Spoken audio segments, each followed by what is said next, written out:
We are always looking to partner with other members of the community, other institutions here in Pittsburgh, to come up with some good programming ideas. And one of the things that WQED is exploring right now is a kids program about the science of cooking, and we're doing this with the good folks at the Carnegie Science Center. They have a fabulous program there called Kitchen Theater, and we have two members of the staff with us here today. They are Alex Crawley and Aaron Trent. Alex and Aaron. Hi, nice to see you both. Boy, this show, it sounds like it'll be a lot of fun if it actually comes to fruition. And it was in the course of working on that we got to know you, and the idea of having you on the show to do a little bit of cooking and a little bit of kitchen theater for us. And just first a moment about kitchen theater. Who can talk about that?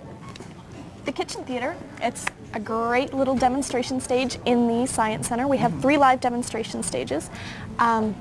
We do cooking demonstrations where we involve science with food, and we always like to remind that, you know, science can be fun and it can be incorporated in all kinds of great things like cooking, and it's a great place to really learn about different sciences. Anything to add to that, Alex? We have shows every day. That's important. Yes. Come on down. Science Center, you're going to see a show. Now, in the course of these shows, you cook real food. Yes, we make real food, and you get to taste it when we're done. Yes. So it's always a popular spot. Let's make some real food today. You're going to make a frittata. They're hard-boiled, and 3 of them are raw. Tell me which ones are which, without cracking them open. We're ready to throw them on the floor. All right, my first inclination is to shake them. Okay, this feels raw to me. I'm not sure about that. That was hard-boiled.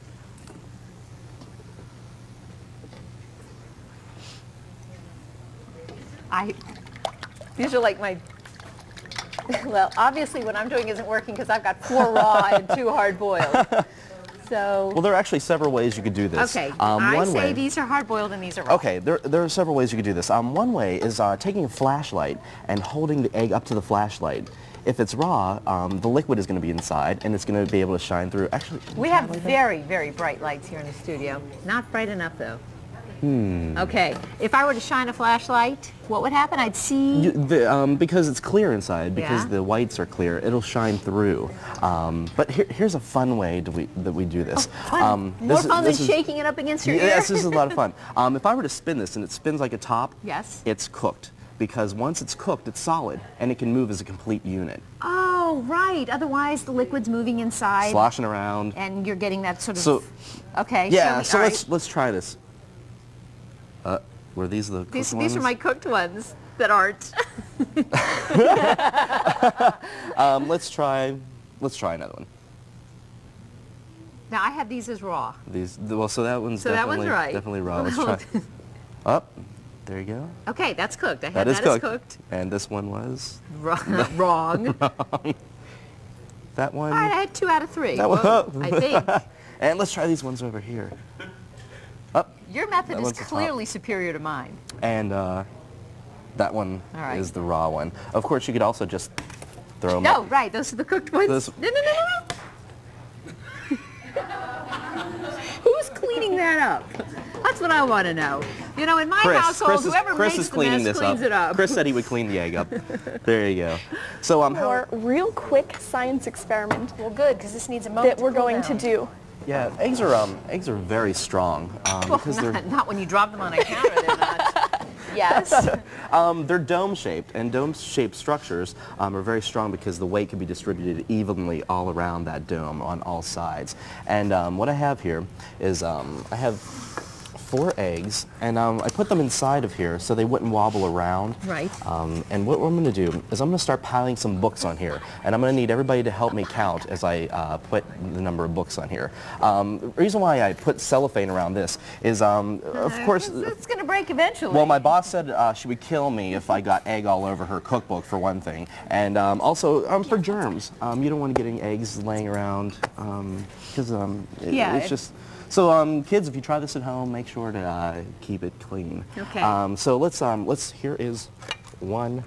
You know, I'm surprised at that, frankly. 2, 3, 4, 5. This is amazing. 6, 7, 8, 9, 10, 11, Whoa! 12, uh-oh, 13. Alex! 12. I would have never guessed you could put 12, Feel how heavy? 12 books on it. Wait, let go. That's got to be like 30 pounds. That's about what it came up. That is amazing. And that's a few more than what when we tried it out. That's just a couple more than what we practice with. Wow, the kids must be awed by this stuff when they see it. I am. And they scream like us too. It's so exciting. An egg broke. Woo! I mean, Anything that makes a mess. Grow up, Nance. Yeah. okay, that is really neat. But it's time for me to taste this. All right. So don't do any more experiments. No more, no more. All right, wait a minute. There must be more. Why do you have this? Oh, actually, full this is water this is here? actually a really quick one.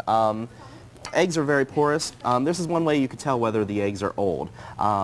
Air gets in and out of the eggs because they're very porous, like I said. And if I put them in here and they float, they're old.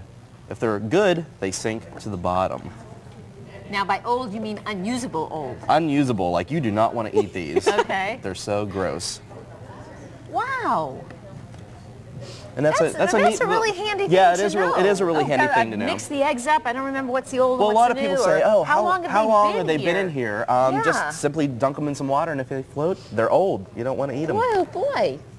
Handy. It's amazing the things you learn here on QED Cooks, isn't it?